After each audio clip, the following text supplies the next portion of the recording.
Amigo e mestre Jesus, neste momento reencontramo-nos sob a tua égide, mestre amado, procedendo ao nosso estudo de todas as quintas-feiras, momento em que esperamos ter o apoio dos espíritos, das entidades nobres,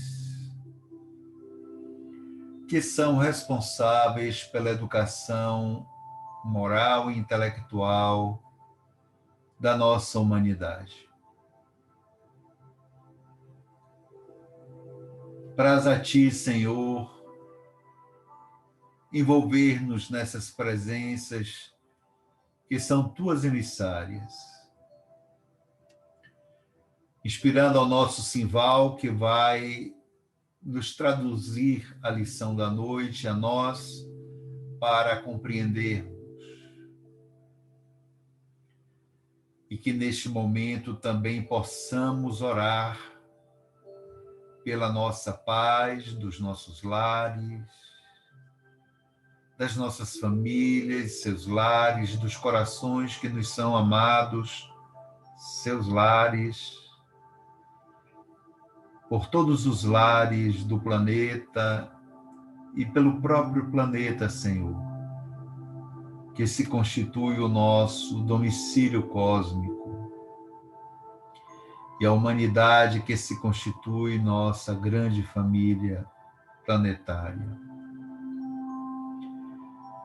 Com a tua permissão, iniciamos, pois, aqui nosso estudo de hoje, louvando-te, Mestre, louvando a Deus, nosso Pai, hoje como em todo sempre, que assim seja. Na noite de hoje, como consta da nossa programação, temos aqui, portanto, o nosso Simval falando sobre Jesus mergulha, último testemunho de João e prisão de João, que constam do volume 2 de Sabedoria do Evangelho de Carlos Pastorino. Com isso, nós passamos a palavra para o nosso Simval.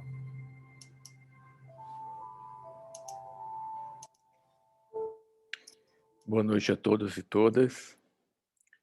Que nos abençoe o Cristo e nos faça fiéis aos seus ensinamentos, à sua palavra, que possamos aqui traduzir, como o Rui falou, dentro do que de melhor possamos as palavras, os escritos do irmão Carlos Torres Pastorino a respeito do Evangelho, dos Evangelhos.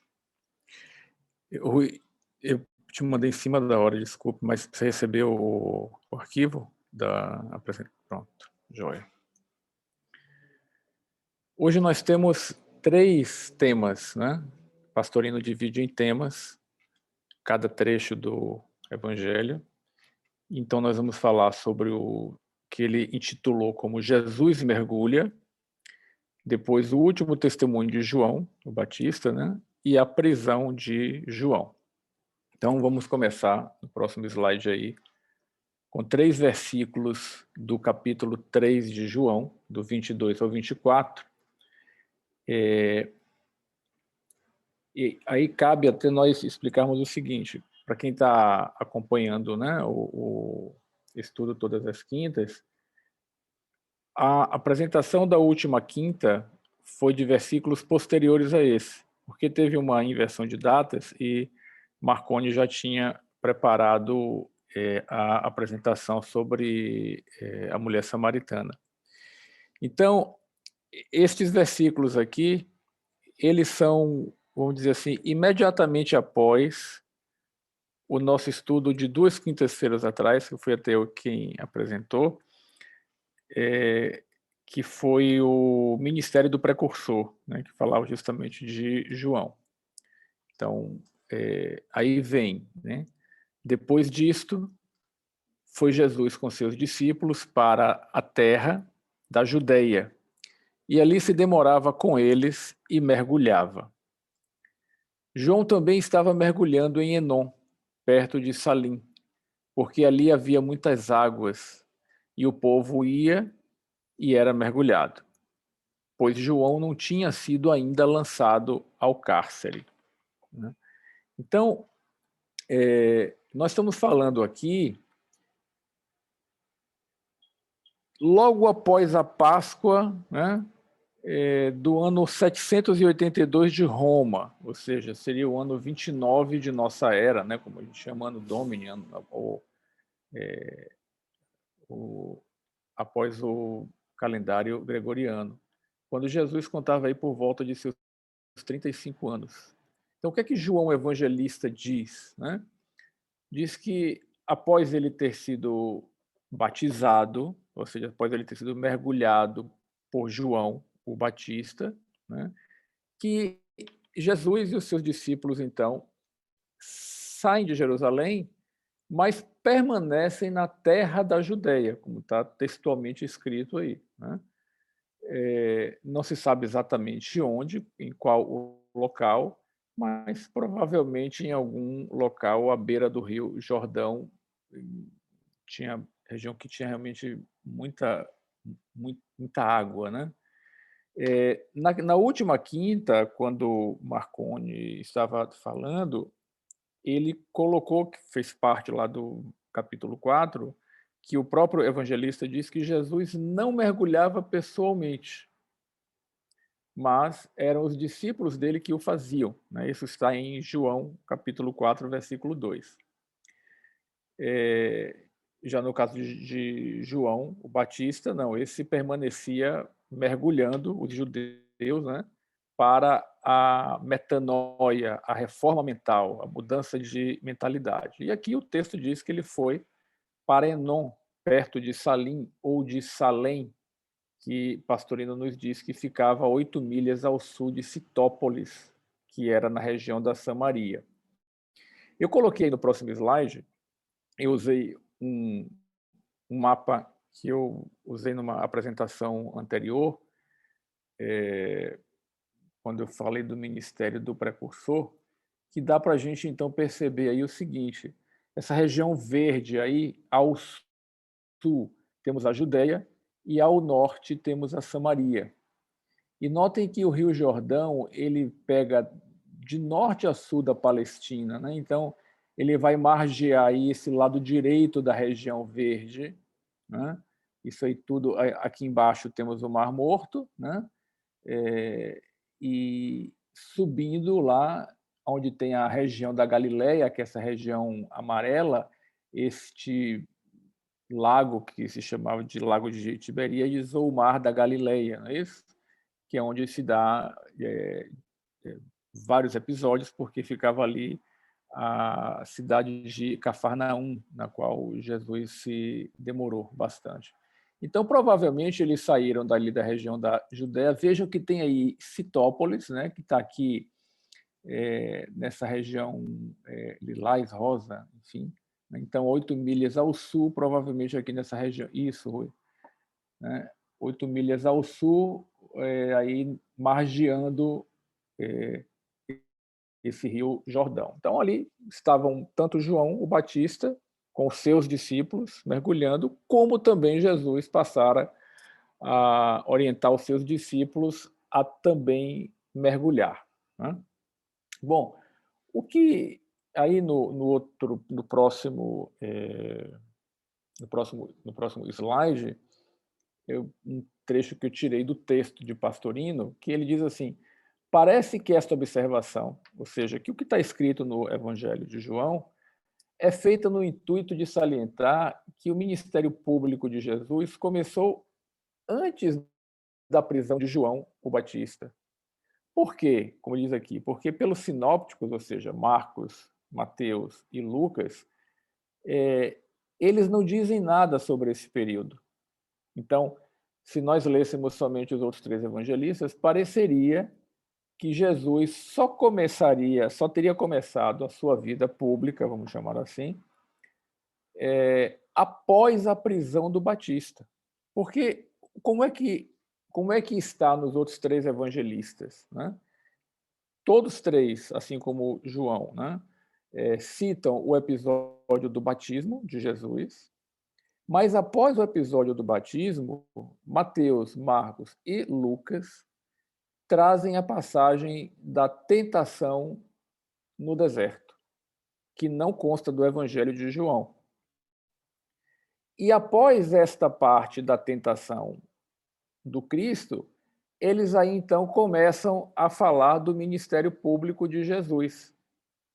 Mas aí, a esta altura, como diz o texto, né, que isso aconteceria, acho que em Marcos e em Mateus, em Lucas não, mas em Marcos e Mateus, eles colocam então que após tomar ciência da prisão do Batista, e aí dá sequência na narrativa.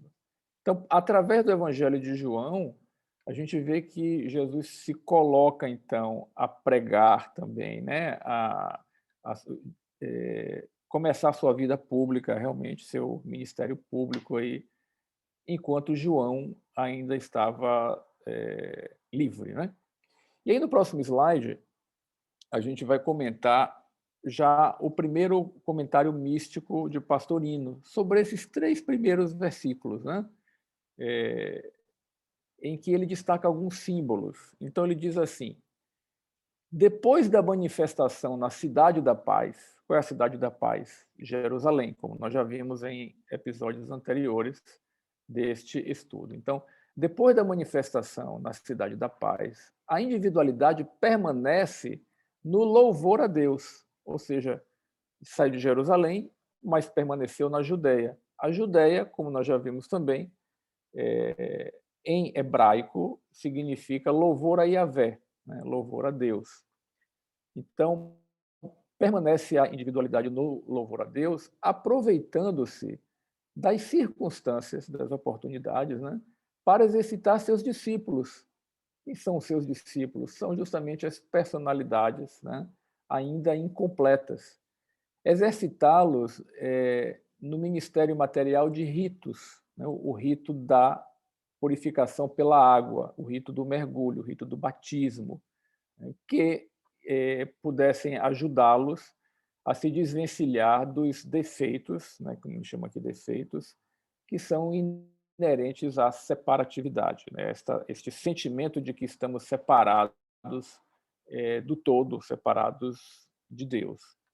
Então, tinham, assim, a oportunidade de entrar em contato com a massa, com o povão mesmo, né?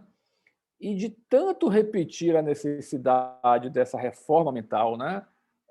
O reino de Deus está próximo, arrependei-vos, ou seja, reformai a sua mente, né? De tanto repetir esta necessidade e da necessidade da purificação, essas palavras iam penetrando, como o Pastorino diz assim, ele diz, porém, endosmose, né? Que seria mais fácil a gente entender até por osmose, mas por essa diferença de pressão, talvez, né, entre esses 2 líquidos aí, ia partindo de um para outro, ou seja, ia penetrando no próprio subconsciente do ser humano, preparando-os, né, na mentalização positiva para essa libertação do que ele chama de defeitos seculares, defeitos oriundos, né, da síndrome da separatividade. Então, em nossa evolução, né, nós espíritos, né, nós necessitamos passar pelos que ele chama dos diversos degraus da exercitação. Por quê? Porque a natureza não dá saltos, né? Ela caminha por sucessivas aproximações. Então, daí ser indispensável, e até hoje, né, que existam diversos tipos de religião ou de agremiações religiosas, né? Por quê? Para que sejam atendidas todas as criaturas nas suas diversidades, né? Como diz aqui, nos seus mais diversos graus de evolução. E aí a gente já vai passar para o outro tópico, que é o último testemunho de João. A gente vai ter que imprimir um ritmo assim um pouco rápido, porque são 3 temas e senão extrapolamos o horário. Aqui nós vamos ler, então, o que está escrito no capítulo 3 de João, do versículo 25 ao versículo 36. Então, o evangelista diz assim: ora, então, isso logo após dizer que Jesus estava batizando, né, que estava mergulhando os seus discípulos. Ora, levantou-se uma discussão entre os discípulos de João e um judeu acerca da purificação. E foram ter com João e disseram-lhe: Rabi, né, meu mestre, aquele que estava contigo além do Jordão, de quem deste testemunho, ou seja, Jesus, eis que ali está ele a mergulhar, e todos vão a ele. Respondeu João: o homem não pode receber coisa alguma se do céu não lhe for dada.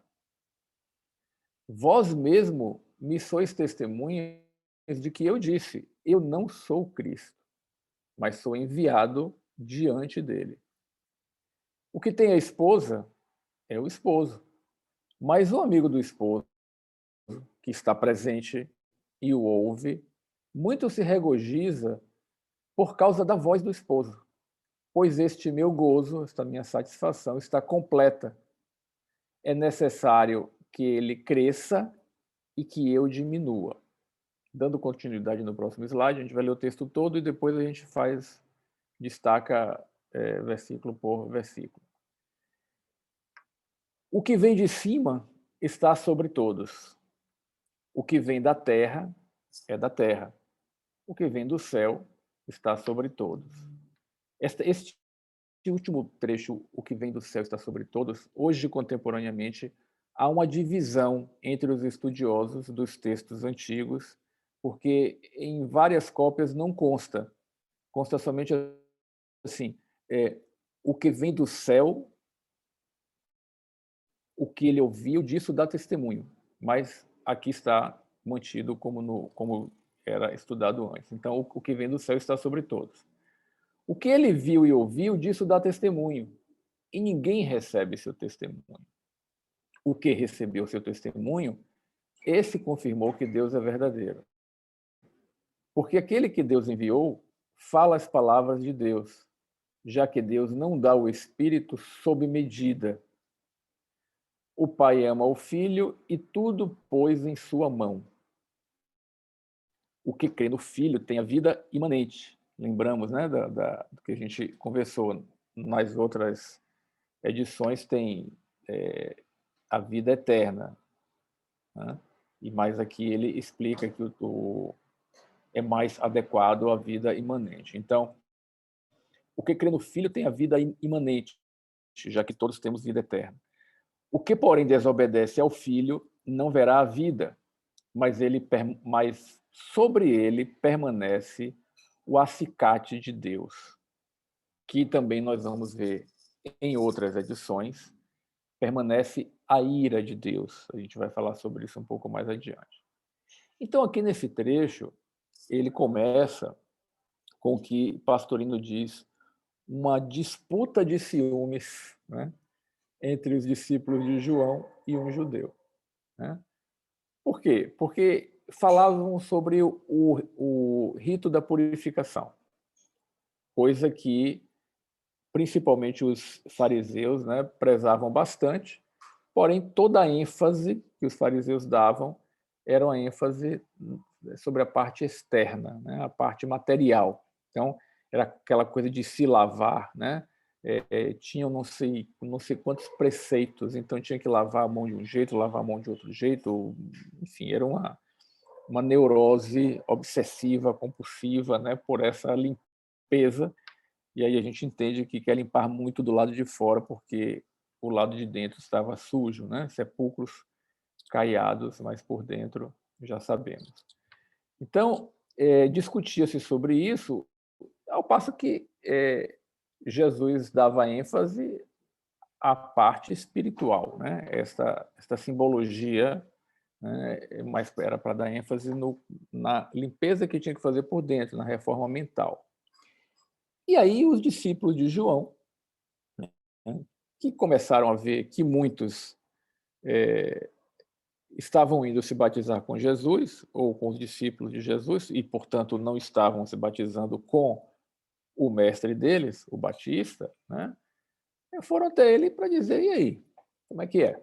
Né? Não somos nós que batizamos, e aí já tem um outro concorrente, né?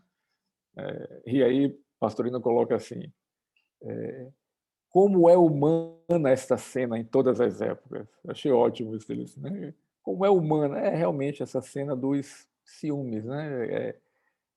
Tem que ser no meu centro, tem que ser com o meu mentor, né? Tem que ser na minha igreja. Continua até hoje, lamentavelmente. E aí o Batista dá uma resposta que, como diz Pastorino, expressa toda a sua humildade e principalmente toda a sua consciência do papel que ele deveria realmente exercer ali naquele instante, né? O seu papel histórico, né? Nos dando assim uma grande lição de espiritualidade.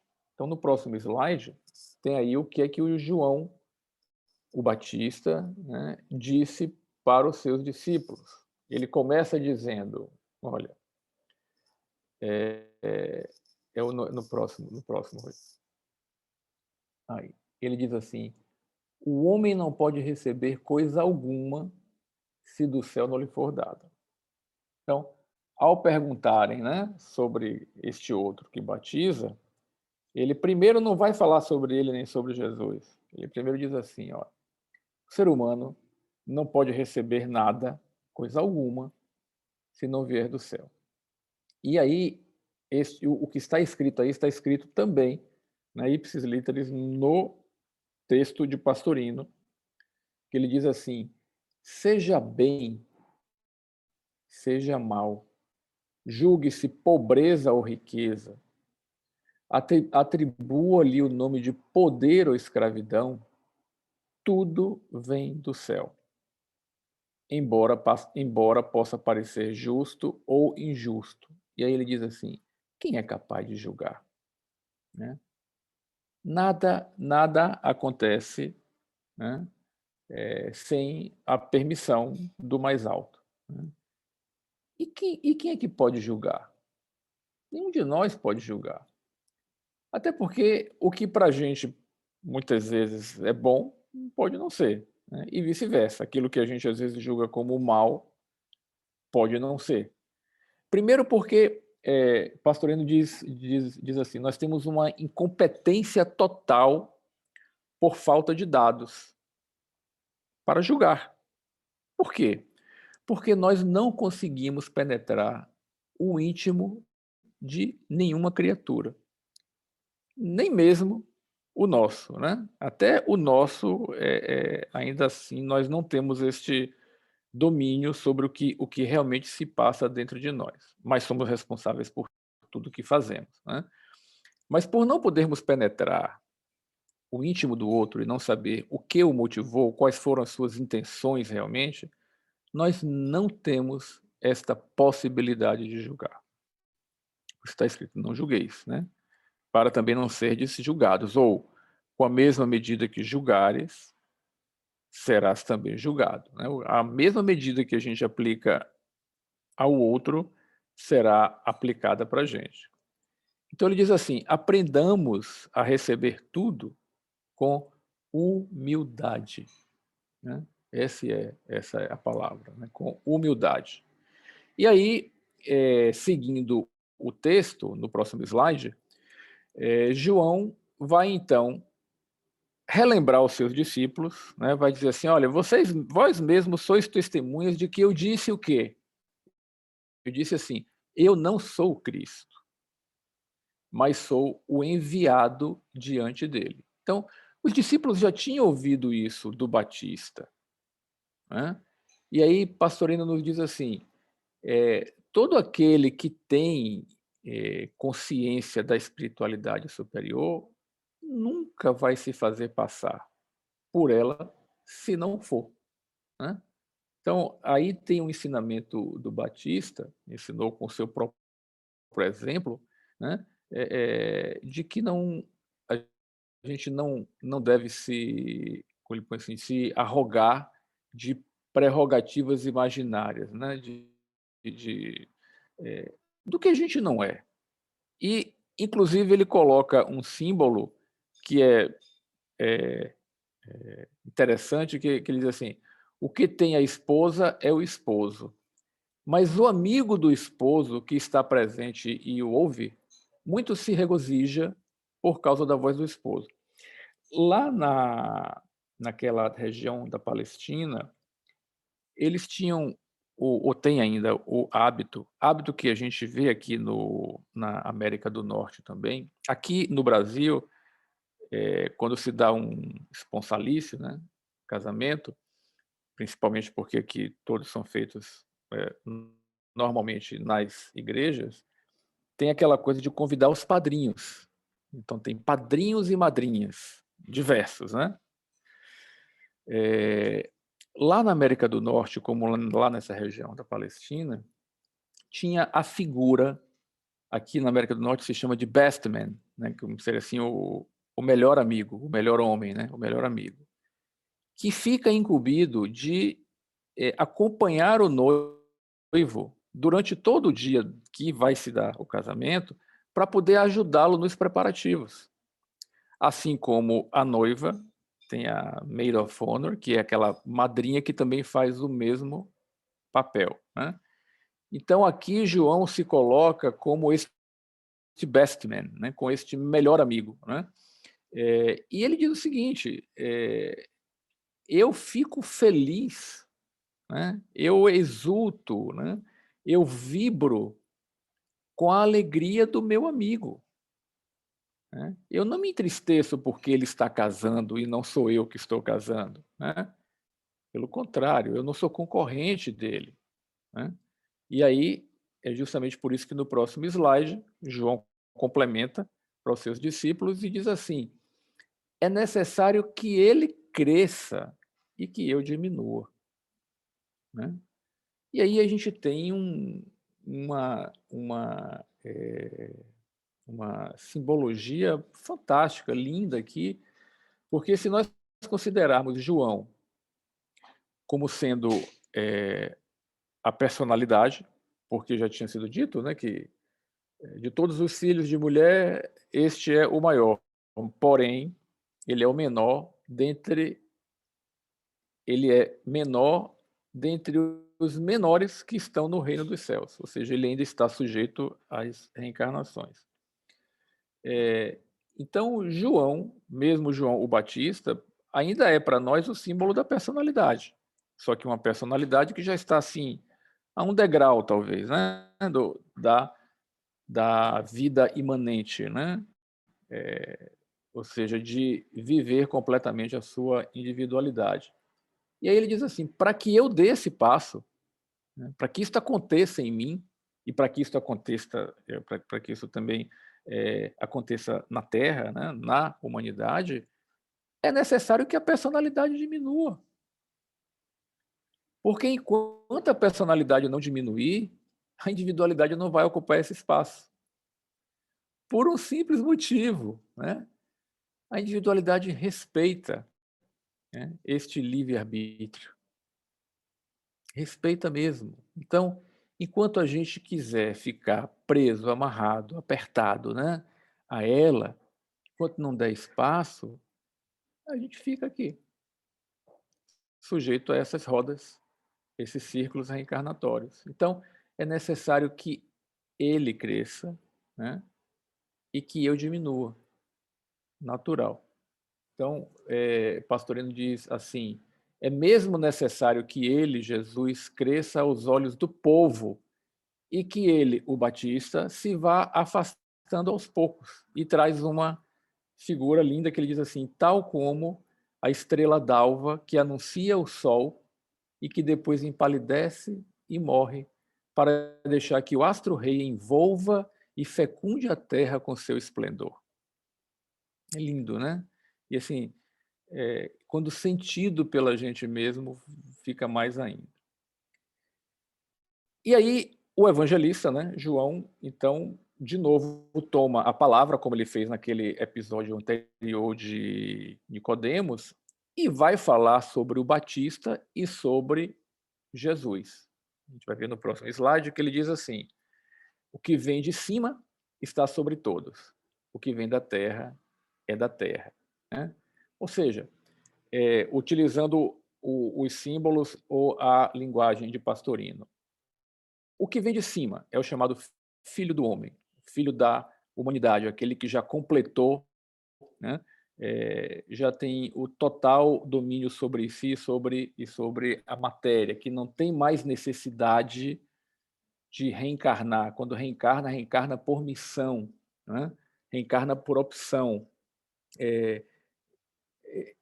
em oposição ao que vem da Terra, porque esse que vem da Terra são aqueles filhos de mulher, né? São os que ainda estão presos. Ele diz aqui a roda de Sansara, que é um termo utilizado na Índia, né? Esse ciclo, ou esses círculos reencarnatórios, ele chama do mergulho intermitente no ventre da mulher. Então, idas e vindas, idas e vindas. A natureza não dá saltos, né? A gente vai até que chega um ponto em que a gente consegue dar este pulo, dar este salto e não teria mais essa necessidade. Lembrando que o que já havia sido dito sobre João o Batista, né? Que de todos os nascidos de mulher é o que estaria acima de todos. E é por isso que o evangelista, João Evangelista, fala sobre João o Batista o seguinte, no próximo slide. Ele diz assim: o que ele viu e ouviu, disso ele dá testemunho. Interessante que quando eu lia, até então, quando eu lia esse trecho no Evangelho, eu entendia que aí era uma continuidade de João, o Batista, falando para os seus discípulos e falando a respeito de Jesus. Né? O que ele viu e ouviu, disso ele dá testemunho e ninguém recebe o seu testemunho. Mas Pastorino faz uma interpretação diferente. Ele coloca aqui como tendo sido João, o evangelista, escrevendo, né, no seu evangelho, sobre João o Batista. E diz o seguinte, ou seja, ele estava dizendo para os seus discípulos, está dizendo para os outros que aquele que estava ali batizando, ou que estava acompanhando os seus discípulos a batizar, ele não era digno nem de desatar as correias da sandália. Mas as pessoas não acreditavam. Né? Então, só que ele estava dizendo daquilo que ele tinha ouvido. E como que ele tinha ouvido? Pastorino, então, nos diz que espíritos chegados a essa condição de João Batista, né, que trariam mesmo uma memória, né, daquilo que presenciou antes de reencarnar. Né? Ele até cita o fato de que este espírito, né, que animou João Batista, né, Elias, e entendemos que foi o nosso caríssimo paizinho Francisco, quando ele estava no ventre de sua mãe, ele se agitou quando recebeu na sua casa a visita de Maria, também grávida de Jesus. Ele diz assim, ele tinha consciência do que estava acontecendo. Né? Então, ele estava ali dando o seu testemunho. Né? Então, o que recebeu o seu testemunho, esse confirmou que Deus é verdadeiro.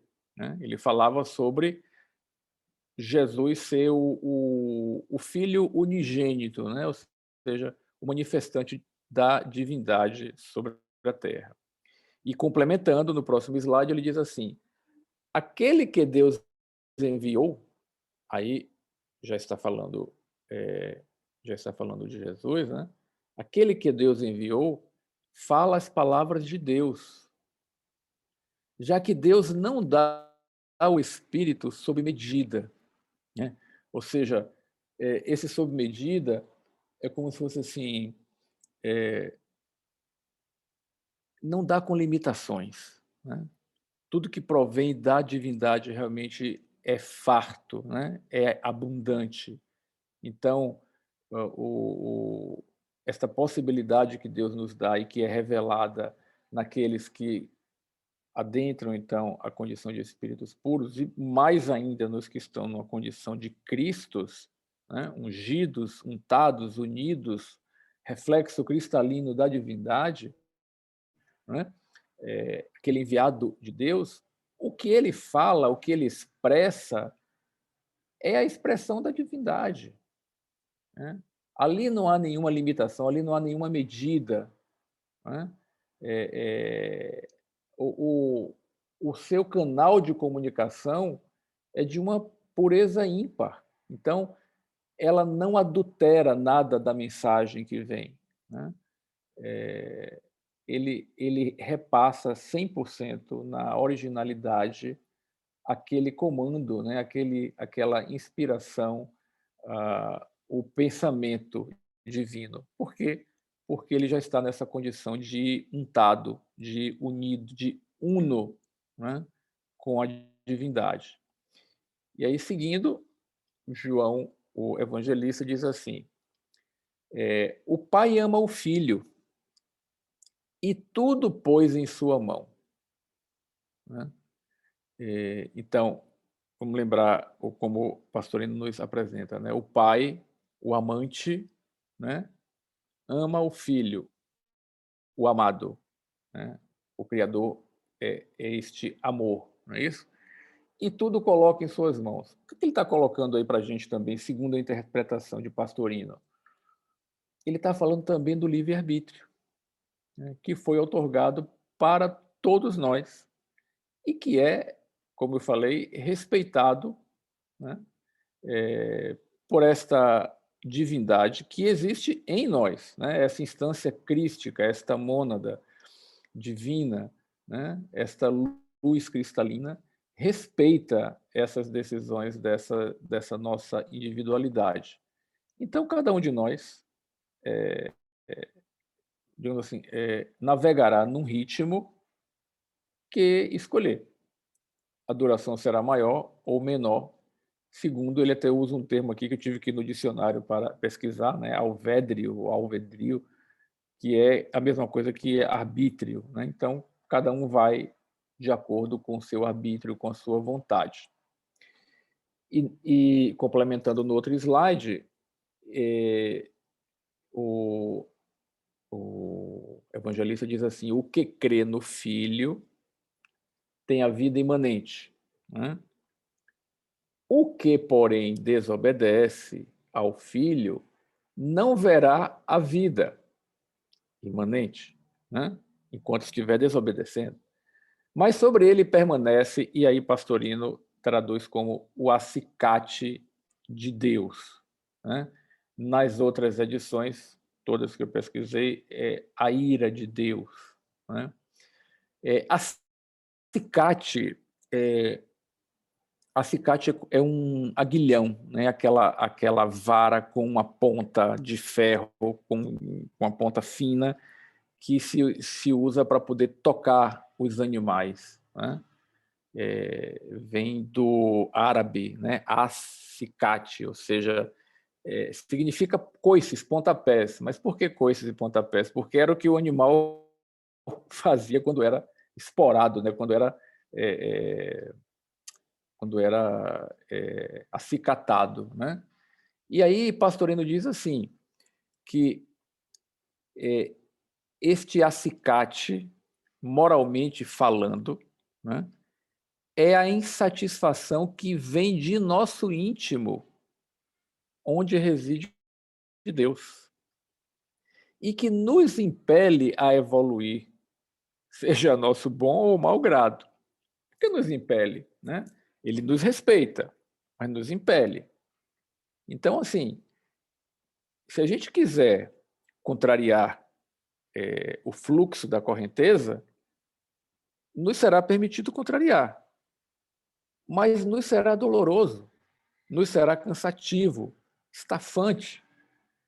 Mas enquanto a gente quiser ficar remando contra a maré, nos será permitido. Mas a força da maré, né, que é esta força, esta correnteza que está no nosso íntimo, ela nos impele à evolução. No Livro dos Espíritos, na terceira parte, nós vamos ver lá entre as 10 leis morais, que foi uma divisão didática feita por Allan Kardec, nós vamos ver a lei do progresso. Estudemos lá o capítulo e nós vamos ver o seguinte: tem uma força que nos impulsiona para frente, né? Então, isto é da lei. Pastorino diz assim: o embate contra a lei nos causa dores, nos causa sofrimentos, que acabarão por nos fazer encontrar o caminho correto, né? Então, este é o sentido do acicate. E aí ele traz, eu destaquei aí no próximo slide, Rui, por favor, achei muito interessante. Essa palavrinha grega aí, né, que eu não sei como é que fala, não falo grego, mas que está traduzido como ira de Deus, né? Pastorino diz assim, olha, este substantivo grego, ele exprime literalmente uma agitação interior que expande a alma. E ele faz um comentário interessante que ele diz assim: foi deste substantivo grego que se originou o termo orgasmo, essa expansão, né? Então, exatamente, como diz aqui, é exatamente a insatisfação que nos serve de acicate, né, para a conquista das coisas que nos satisfaçam. Então, ele vem dizer para a gente que esta agitação provém do âmago de nosso coração. Quem está no âmago de nosso coração, né? Quem reside, né? É lá onde reside o Cristo interno, o Cristo imanente que há em nós, né? E que não nos deixa ficar parados, né? Não, ele fala do marasmo da inação, né? Este Cristo interno, graças a Deus, senão nós estaríamos, pela lei do menor esforço, no mesmo lugar há muito tempo, né? Ele nos impele a buscar esta satisfação. Porém, o ser humano, ilusoriamente, né? Ou seja, enganado pelas aparências, aonde é que a gente procura normalmente essa satisfação? Onde é que a gente acha que está a satisfação? Nas coisas ou materiais, ou na fama, na glória, né? No intelectualismo, nos ritos religiosos, ou seja, tudo aquilo que pertence à personalidade, né? E que, portanto, vai cair no vazio, e caindo no vazio virá a dor. Então ele diz assim: até que, cansado de sofrer, desiludido das aparências, o ser humano crê finalmente nas palavras do Cristo interno e então se aproxima da luz e conquista, enfim, a vida imanente, né? Na sua interpretação mística ali do que ele fala, eu destaquei o comentário dele que diz assim: e todos aqueles que tiverem alcançado certos graus de evolução perceberão por si mesmos, né, pela ressonância que estes comentários despertarem em seus corações, que, sem sombra de dúvidas, há um ensinamento mais profundo, né, oculto sobre o véu da letra dos evangelhos, né, sobre fatos, sobre nomes que ele vem tentando construir e constrói mesmo, né, este ensinamento no nível mais profundo, que não aquele que está imediato sobre na interpretação dos evangelhos, e que será percebido por aqueles que têm olhos de ver, ouvidos de ouvir e coração para entender. E aí vamos para a prisão de João, terceira parte. Bom, o episódio da prisão de João, ele está então narrado aí nos 3 evangelistas sinóticos, né?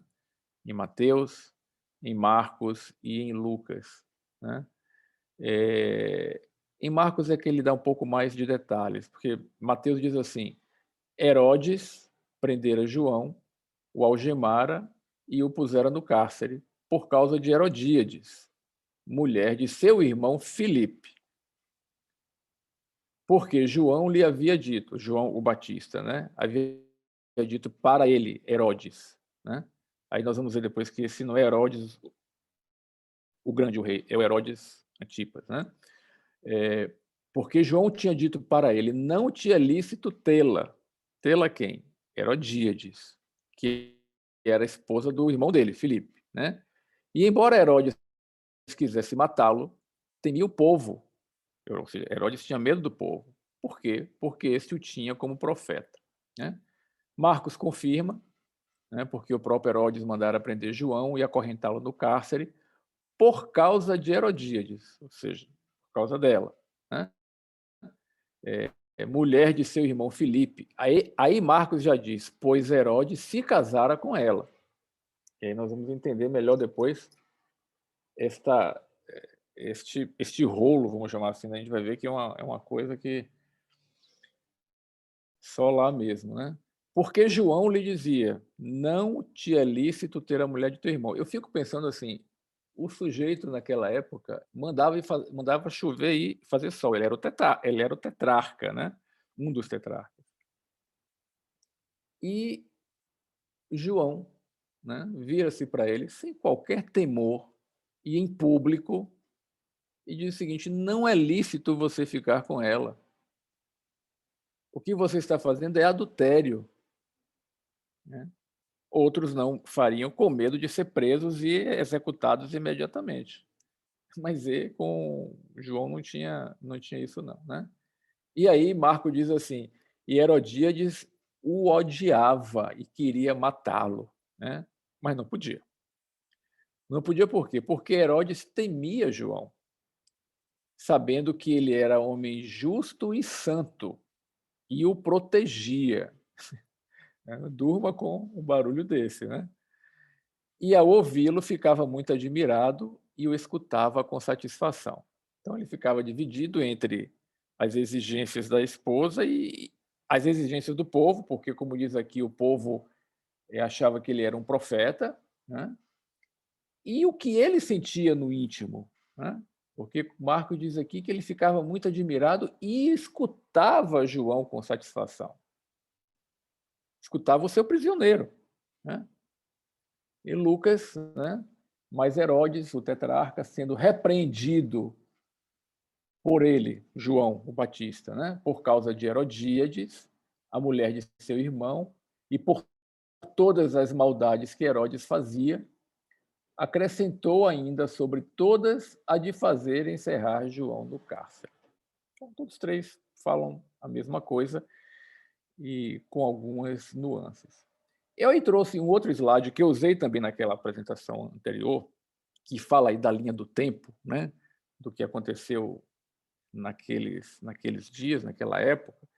Porque aqui embaixo, nesse quadrinho aí embaixo, onde tem a seta, no ano 750, tem ali reino dividido em 4 partes, né? Arquelau, Herodes Antipas, ou Antipas, Herodes Filipe e Lisânias, né? E antes, ali aliás, nesse mesmo ano 750, na parte de cima da linha do tempo, tem escrito aí, morre Herodes, o grande rei da Judéia. Como é que a história se deu? Pastorino nos explica. Então, Herodes, o grande, este que era rei da Judéia, né? Quando ele morreu, ele divide este reino em 4 partes, por isso que o nome eram tetrarquias, né? E ele deu a tetrarquia da Judéia para Arquelau, e com o título de etnarca, né? E na Galileia ele deu essa tetrarquia para Herodes Antipas, ou Antipas, né?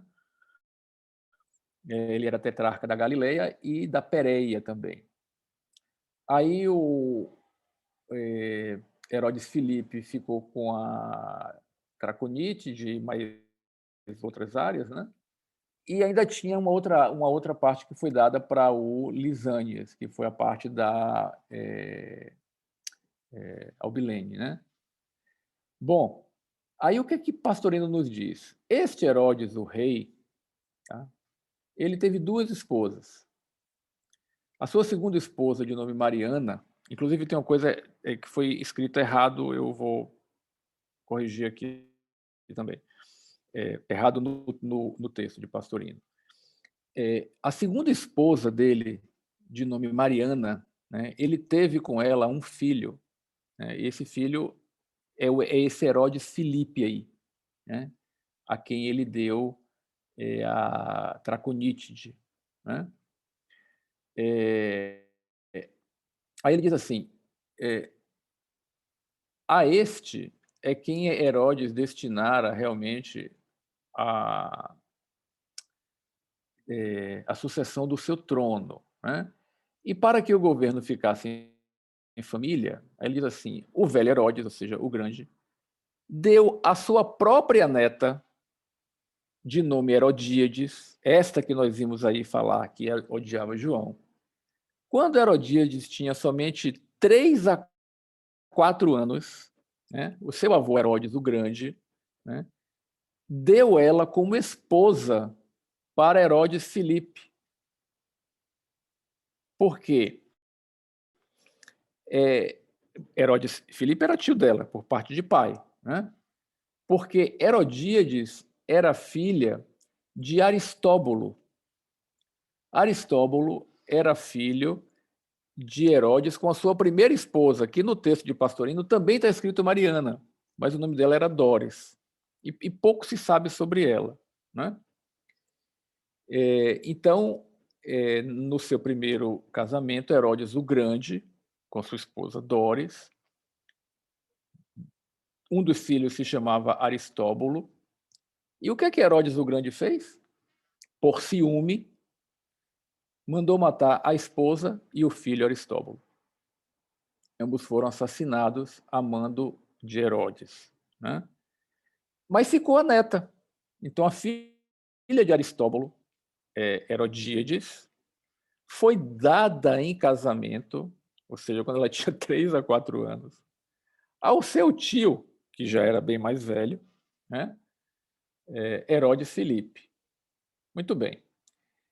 Aí ele diz assim, Filipe, marido de Herodíades, nada tem a ver com esse Filipe tetrarca da Traconítide. Então eu me atrapalhei aqui. Então, este Filipe a quem foi dado Herodíades não é aquele tetrarca da Traconítide, não. É um outro Filipe, também filho de Herodes. Então recebeu uma sobrinha, criança ainda, como sua futura esposa. Né? Bom, anos depois, Herodes Antipas, esse que era o tetrarca da Galileia, né, para se garantir no trono, foi se casar com a filha de um rei árabe, né, o rei dos nabateus, Aretas IV. Então ele se casa com a filha deste rei. Mais tarde, quando Herodes Antipas fez uma viagem a Roma, né, foi visitar esse seu irmão, ou seu meu irmão, né,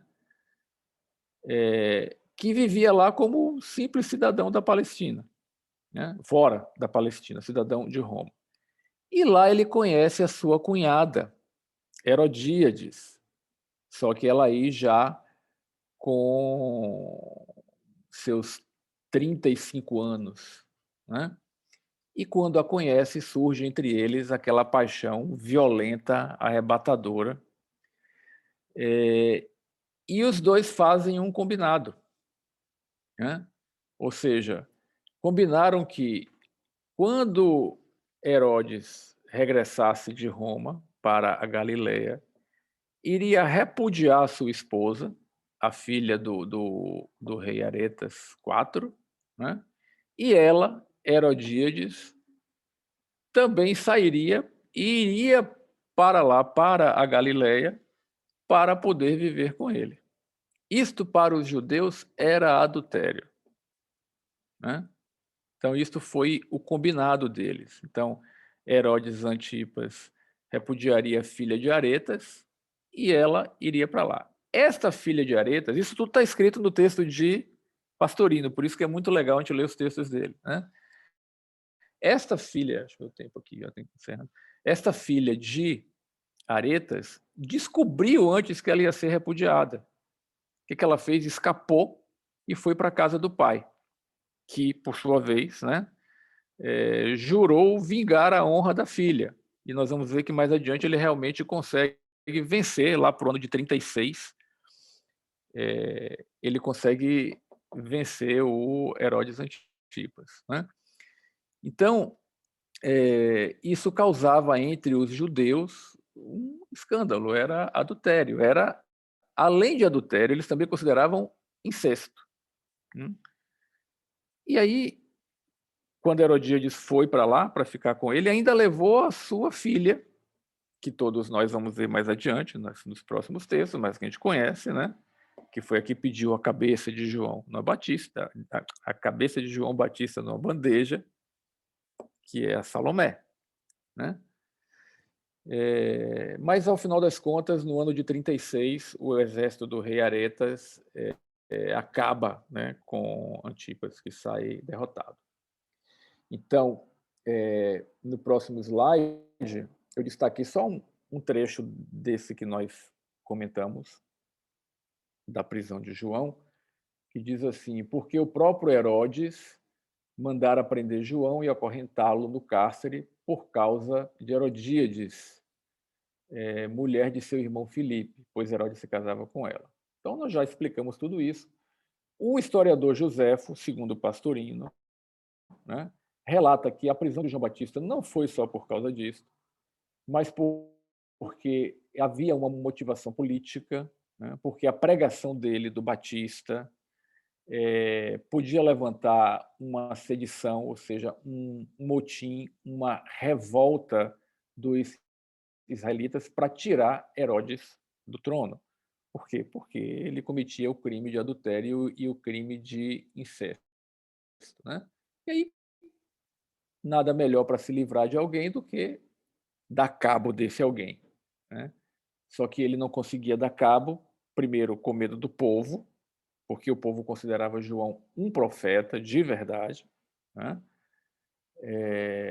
E ele também tinha algo dentro dele que ele não conseguia, ele achava que não deveria fazer isso, né? Mas aí o que é que ele faz? Ele tem que tirar ele de circulação, manda prender, né? Ou seja, manda colocá-lo sobre grades. E diz Pastorino que quando Herodes viajava, ele levava o João também preso, né? Ou seja, ia junto, né? Como se fosse assim, eu não vou deixar ele escapar por nada. Pastorino faz um comentário aqui que, a meu ver, tem um toque de machismo, porque ele diz assim, esse tipo de mulher não perdoa. Ele está falando sobre Herodíades, né? Tudo faz para conseguir seus desejos insaciáveis. Eu acho que aí tem tanto homem quanto mulher, quando está nesse nível, quando está nesse diapasão, né? Faz tudo realmente para poder ver os seus desejos atendidos, né? Porém, Herodes queria evitar a morte de João e procurava protegê-lo, levando o prisioneiro, aqui onde ele levando o prisioneiro para onde quer que fosse, como preciosa carga sempre às suas vistas, né? E aí aproveitava dessa proximidade e o ouvia sempre com satisfação. E aí, para a gente finalizar, no último slide, o comentário final de Pastorino, eu destaquei uma parte que ele diz assim: a animalidade ainda vigente nas criaturas não mede as consequências de seus atos. Para a satisfação de seus apetites, tudo sacrifica. E ele complementa assim: embora admirando o intelecto iluminado pelas verdades que lhe chegam, né, esta criatura que está neste nível, né, prefere aprisioná-lo, ou seja, este intelecto que está sendo iluminado, né, para dar o passo definitivo, prefere aprisioná-lo para poder agir livremente, ou seja, eu não vou ficar dando ouvidos a este intelecto iluminado, porque ele vai reprimir as coisas que eu estou fazendo, as coisas que eu quero fazer, né? Eu quero continuar aqui no gozo da matéria. Isso foi reprimido, foi repreendido, né, por este intelecto iluminado. Então, ele diz assim, nós conhecemos o caminho, né, mas escolhemos atalhos escusos, isolando a nossa própria compreensão, pronto para destruir qualquer um para que não atrapalhe. Né? Uma atitude assim parece até psicótica, né? Ou seja, quem tiver na minha frente, eu vou passar por cima, porque esse é o meu desejo e eu vou, custe o que custar, eu vou satisfazê-lo. E, finalizando, ele diz que ainda hoje é assim, que as criaturas, né, os seres humanos vão às igrejas, aos templos, aos centros espíritas, né? Ouvimos as verdades, fazemos profissão de fé, tomamos resolução de nos aprimorar, porém, quando chega a ocasião em que os sentidos são atiçados, né, ele diz assim, esmaga tudo o que aprendeu e dá largas aos instintos. É isso aí, chegamos ao final, correndo para poder cumprir o nosso tempo, né?